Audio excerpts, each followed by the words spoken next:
बिस्मिल्लाहिर्रहमानिर्रहीम। नाज़रीन, पिछले कुछ सालों से दुनिया भर में एक नया तरीका इलाज जो है वो चल रहा है जिसे न्यूट्रास्यूटिकल्स कहते हैं। हांगकांग, जापान और चीन समेत दुनिया भर में बहुत से इसके माहिरीन मौजूद हैं और ये तरीका इलाज नहायत कामयाबी के साथ जारी है।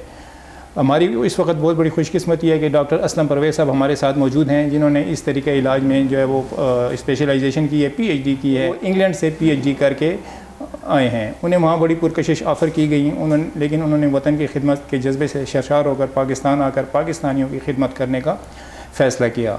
तो आइए उनसे बातचीत करते हैं। अस्सलाम वालेकुम सर। अस्सलाम वालेकुम। क्या हाल है जी आपके? ठीक ठाक हैं। अच्छा डॉक्टर साहब, ये लफ्ज़ जो न्यूट्रास्यूटिकल है, ये सुनकर ऐसे लगता है कि इलाज बज़रिए खुराक है। आप इस बारे में क्या कहते हैं और ये बताइए कि ये तरीका इलाज किस तरह एलोपैथी तरीका इलाज से मुख्तलिफ है? एजुकेशन है, ये एम.फिल मेडिसिनल केमिस्ट्री है, UK से है। PhD जो है ये एक कंबाइंड प्रोग्राम के तहत मैंने किया है, जिसमें HJ और UK दोनों शामिल हैं। HJ research institute of chemistry और ससेक्स यूनिवर्सिटी इंग्लैंड से, UK से मैंने किया। और PhD मेरी नेचुरल प्रोडक्ट केमिस्ट्री में है, जिसको आप नेचुरल मेडिसिन कह सकते हैं। और M.फिल जो है मेरी प्योरली मेडिसिनल केमिस्ट्री में। अब आगे आते हैं जहाँ पे एक अहम टॉपिक और लोगों में इसके बारे में जितनी ज़्यादा अवेयरनेस आ जाए तो इतना ही लोगों को इसका फ़ायदा होगा। ये है कि न्यूट्रास्यूटिकल और एलोपैथिक ड्रग्स में सबसे पहले तो ये फ़र्क वाज़ेह होने। एलोपैथिक ड्रग्स या ड्रग्स उन अज्जा को कहते हैं जो किसी बीमारी के इलाज के लिए इस्तेमाल किया जाता है, एक मखसूस वक्त के लिए और मखसूस मकदार में। सही।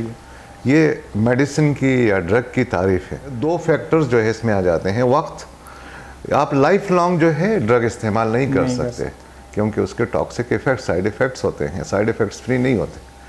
इसके मुकाबले में एक नया तो नहीं है, ये तो सेंचुरी ओल्ड हैं, जब से इंसान इस दुनिया पे आया है वहाँ से वो खाना भी खाता है, खाने से एनर्जी लेता है। खाने पर जिस तरह गाड़ी पेट्रोल के बगैर नहीं चल सकती, तो बॉडी जो है वो फूड के बगैर उसका सर्वाइवल मुश्किल होता है। तो हमें सोचना चाहिए कि फूड से क्या हम इस फूड को जिस पे आपकी ज़िंदगी का इन्हिसार है, न सिर्फ ज़िंदा रहने के लिए बल्कि रोज़मर्रा के मामूलात और रोज़मर्रा के काम करने के लिए भी आपको एनर्जी की ज़रूरत होती है, और वो एनर्जी आप फूड से हासिल करते हैं, एक्सट्रैक्ट करते हैं। तो क्या ये फूड हम अद्वियात को इससे रिप्लेस कर सकते हैं? तो इसमें इस एक बात को हमें समझना ज़रूरी होगा कि डिजीज़ को अगर हम दर्जाबंदी करें, क्लासिफिकेशन करें, तो डिजीज़ एक होती है क्रॉनिक और एक डिजीज़ होती है एक्यूट। तो उसको अगर हम करें कि एक होती है इमरजेंसी डिजीज़ और एक होती है क्रॉनिक डिजीज़, ज़्यादा अरसे तक के लिए आपके इंटेंसिटी इतनी ज़्यादा नहीं होती, शिद्दत नहीं होती ज़्यादा, लेकिन आपके बॉडी में वो भी डिजीज़ रहती है। तो क्रॉनिक डिजीज़ में मैं आपको फिर भी उसके लिए प्रॉपरली जो सबसे अच्छे लोग हैं वो हमारे मुरव्विजा निज़ाम के तहत, एलोपैथिक निज़ाम के तहत जो डॉक्टर बनते हैं एलोपैथिक के, वो सबसे बेस्ट है। एक्यूट डिजीज़ से क्या मतलब, किसी को किडनी फेलियर हो रहा है और डायलिसिस वो आप करेंगे, डेफिनेटली करेंगे, अगर अदरवाइज वो मर जाएगा।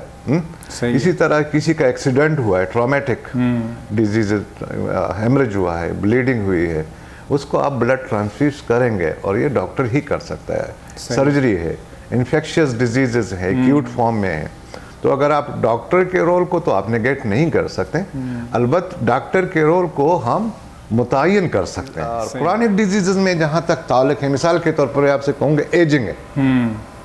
अब जापान में लोग जो है वो 90 साल 120 साल तक चले गए। इसका मतलब ये है कि एज जो है ये मुतय्यन नहीं है, इसको आप कम ज़्यादा कर सकते हैं। कम ज़्यादा किस तरह कर सकते हैं और इसमें हमारी खुराक, ग़िज़ा का क्या रोल है? तो अगर मैं कहूँ कि न्यूट्रास्यूटिकल का जो इमर्जिंग कंसेप्ट है, तो इसका सबसे पहले तो लोगों को ये मीनिंग बतानी चाहिए कि फूड फॉर दी ट्रीटमेंट या प्रिवेंशन ऑफ डिजीज़, इलाज बिल ग़िज़ा कह सकते हैं। अपनी खुराक के मकदार में, खुराक के क्वालिटी में और खुराक के चुनाव में इंसान में इतना इदराक होना चाहिए कि कौन कौन सी चीज़ें किस किस मकसद के लिए इस्तेमाल की जा सकती अजीब सी बात है कि हर इंसान चाहता है कि वो एक लंबी उम्र पाए, लेकिन वो बूढ़ा होना नहीं चाहता। इस पे तो आपने बड़ी डिटेल से बात की और जापान की भी एग्जांपल्स दी। असल वहाँ पे देखा गया है कि वो लोग जो है वो ज़्यादातर उबली हुई चीज़ें खाते हैं या स्टीम की हुई चीज़ें खाते हैं। ऑयल जो है वो इतना ज़्यादा इस्तेमाल नहीं करते। तो क्या ये इसकी भी एक वजह हो सकती है? एक होता है प्रोसेस फूड और एक होता है अनप्रोसेस फूड। सही है। जिस तरह हम पकाते हैं उसके मेथड अलग हो सकते हैं। किसी को हम बर्न कर लेते हैं। मिसाल के मैं आपको एक एग्जांपल देता हूँ, प्याज। मैंने लोगों को देखा है कि वो टेस्ट के लिए प्याज को रोस्ट करते हैं। तो आप ये बताएं कि प्याज को जब आप रोस्ट करेंगे तो उसका ऑयल निकल जाएगा। सही तो वो जो एक्टिव इंग्रेडिएंट है, हम इन्हें इसके साइंटिफिकली इस बुनियाद पे देखना है कि क्या आपके कुकिंग मेथड में कहीं ऐसा तो नहीं है कि आप असल चीज़ को खो जाते हैं या लूज कर जाते हैं। तो हमने लोगों को ये ट्रेन करना होगा प्रॉपरली। मैं आपको पालक की एग्जांपल देता हूँ। पालक को जो है तकरीबन 50% से ज़्यादा वो हम डिस्कार्ड करते हैं और सख्त पार्ट जो है।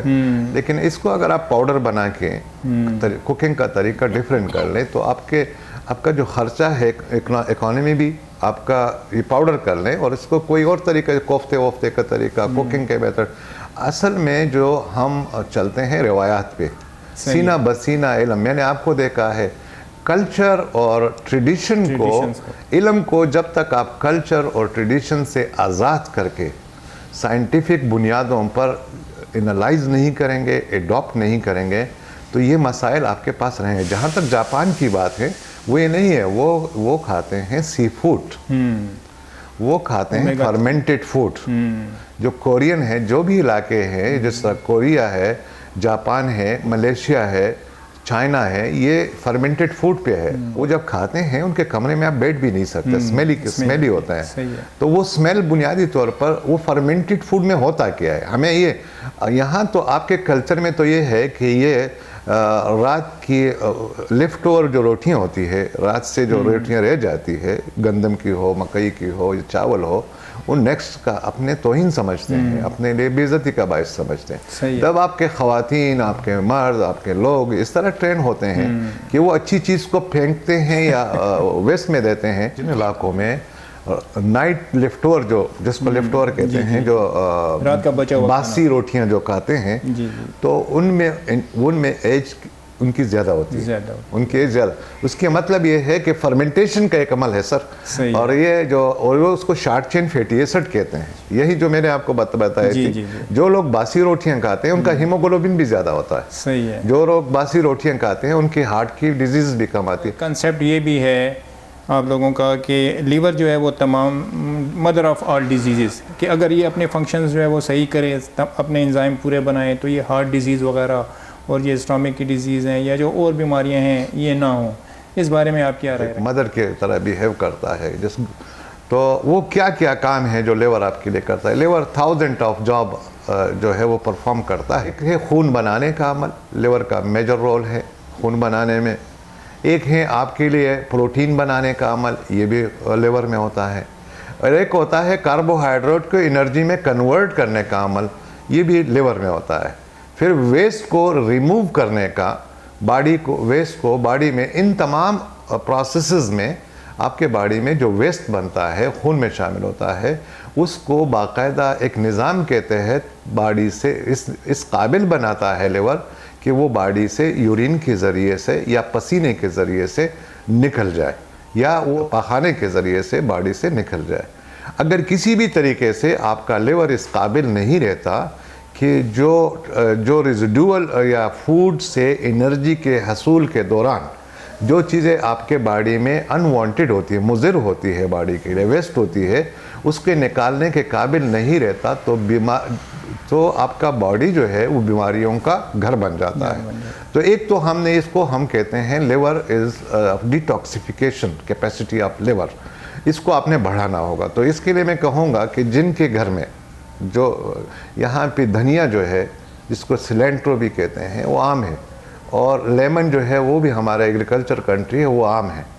जो लोग धनिया और लेमन ये अपने रूटीन का चटनी बनाए से कुछ भी करें, और बजाय इसके कि आप गैस यूज़ करते हैं, अपने लिए कुक प्रोसेस फूड बनाते हैं, कोई ऐसा मेथड निकालें कि धनिया को लेमन के साथ या और इस तरह जो पॉलीफिनोल कंटेनिंग प्लांट्स हैं उसके साथ मिला करके खाएं। और लिवर इज़ ऑल्सो रिस्पॉन्सिबल। आपने नज़ायम की बात की थी, लिवर को अगर आप क्लीन रखेंगे तो सबसे रोबस्ट आर्गन जो है, रोबस्ट आर्गन उसको कहते हैं जो एक्सट्रीम हालात में भी अपने आप को ज़िंदा रख सकता हो। अल्लाह ने एक अच्छी बात इसमें ये पैदा की है कि ये रिजनरेट होता है, खुद ब खुद तूत के दरख्त के आप काटेंगे तो नया निकलता है, और हर जो है कुछ वक्त के बाद 120 दिन के बाद लिवर रिजनरेट होता है, लिवर नया होता है। सारा शाम के ऊपर जो है वो दोबारा लेयर बनती है, इसी तरह ये दोबारा रिजनरेट होती, आर्गन रिजनरेट होता रहता है।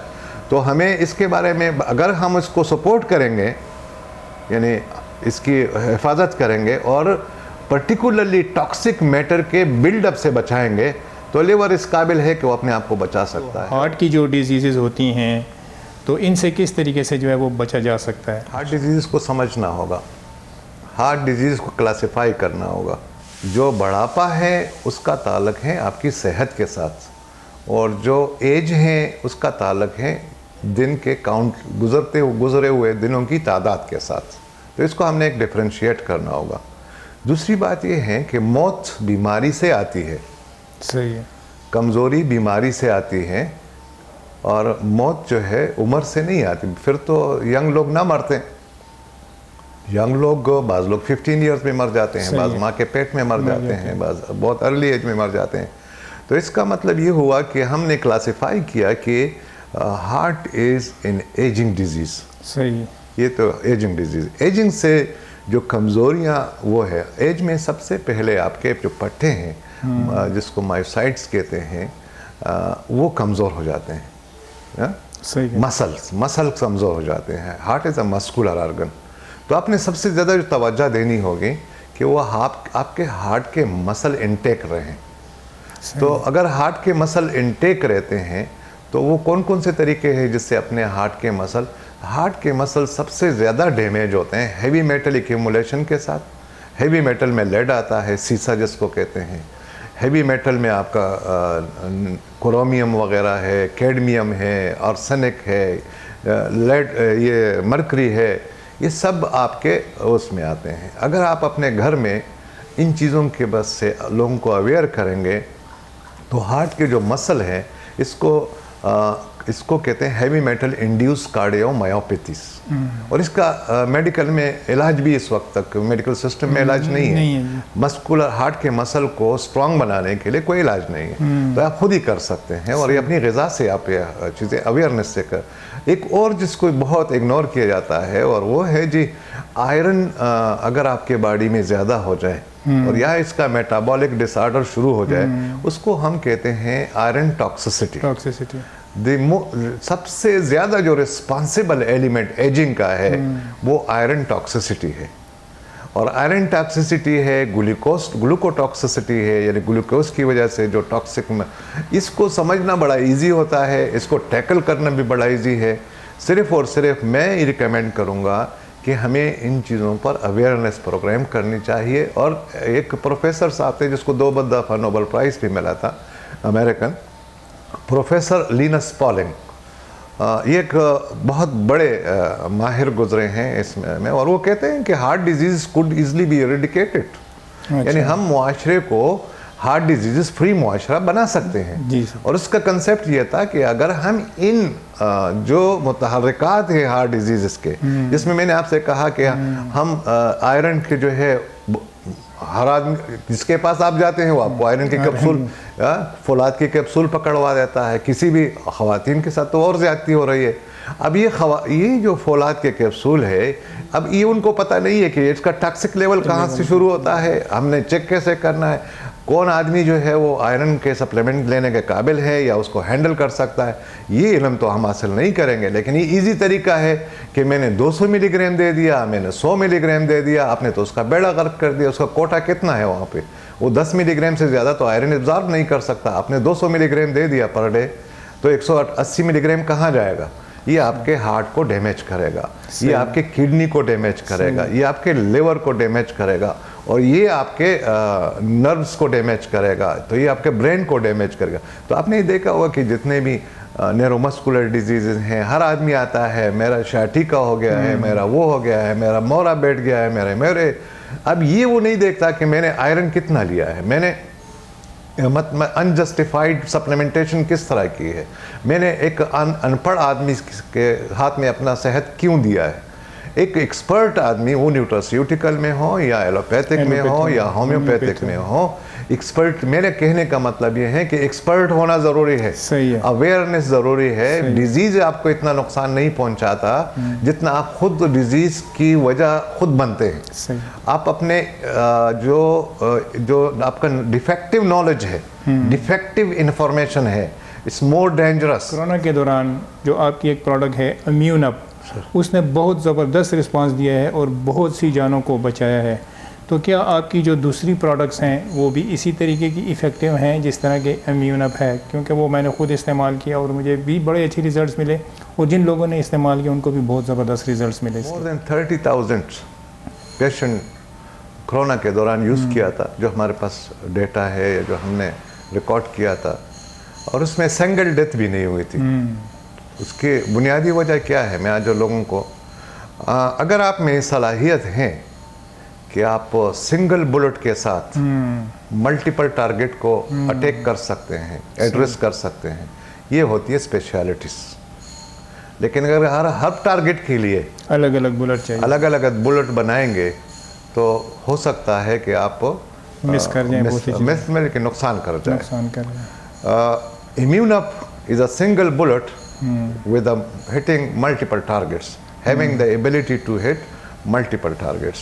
ठीक। तो ये आपकी इम्यूनिटी को बढ़ाता है, ये ब्लड थिनिंग की सलाहियत रखता है, ये आपके स्टमक को एक्टिवेट रखता है और लिवर को डिटॉक्सिफाई करता है। तो इस बुनियाद पे बना है और इसलिए अच्छा काम करता है। यूसुफी साहब कहते हैं कि मेरी बेबी ने एक दिन मुझे कहा कि मुझे जोड़ों का दर्द है, तो मैं उसे कपड़ों की मार्केट में ले गया, आज़म क्लॉथ हाउस, वहाँ मैंने उसे 2 जोड़े ख़रीद दिए, तो उसका जोड़ों का दर्द जो है वो सही हो गया।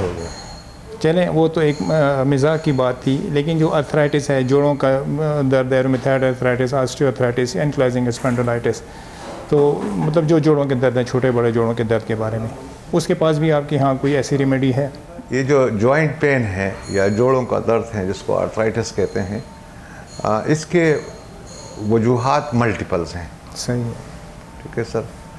इफ़ेक्ट जो है वो, अगर वो इन्फ्लेमेटरी है तो इन्फ्लेमेशन की काज क्या है? बायोलॉजिकल है, नॉन बायोलॉजिकल है। मिसाल के तौर पर अगर आपके बॉडी में विटामिन सी कम है और एंटीऑक्सीडेंट लेवल डाउन है, तो ऑक्सीडेटिव स्ट्रेस जिन रेडिकल की वजह से होता है उसको रिएक्टिव ऑक्सीजन स्पीशीज़ कहते हैं, सुपर ऑक्साइड रेडिकल या hydroxy radical.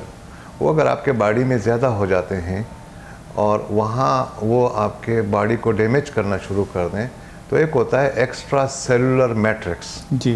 Extra cellular matrix वो होता है जिस तरीके से आप ये जहाँ हड्डियाँ बोन और जॉइंट, बोन जॉइंट होती है, हेड और कार्टिकुलर हेड और जिस तरह आप सॉकेट, जिसको ब्रेक लेदर के क्या कार्टिलेज हम कहते हैं, कार्टिलेज कहते हैं। तो वो कार्टिलेज जो है वो सेलुलर मैट्रिक्स डैमेज हो जाता है।